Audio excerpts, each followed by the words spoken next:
It's not uncommon when I'm meeting with clients who are Mormons and mixed faith marriages.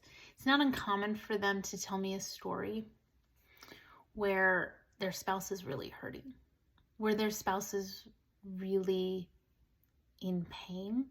And a lot of times I know the spouse is in pain because they'll tell me a story about something unkind or rude or hurtful that the spouse said or did. A lot of times that means to me that person is hurting because hurt people hurt people.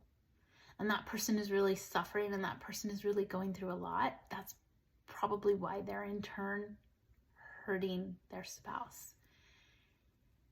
And when I consider this, when I talk to my clients about this, like they're probably really hurting.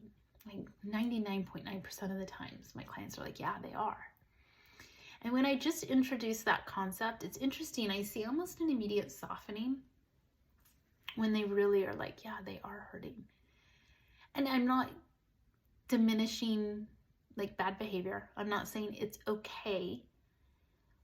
But when we can understand like that hurt people and that they're not inherently mean or vindictive, that maybe they're just going through something really painful, it can help us decide how we want to show up in turn, how we want to manage ourselves when somebody's hurting us, and how we want to respond in that situation. Sometimes when we fight fire with fire, now we have two hurt people hurting each other. That can be a really intense situation.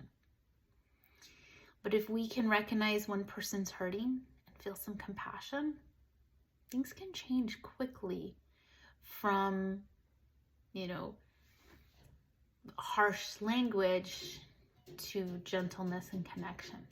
I'm not saying it's easy, but one of the first steps of doing that is recognizing because they're hurting me doesn't mean because I'm terrible or they're terrible. It just might mean because they're hurting. And that can soften so we can show up in a way in the relationship to maybe offer support or compassion that they're looking for. All right, this is Brooke Booth at brookeboothcoaching.com, where I'm a life coach for Mormons in a mixed faith marriage.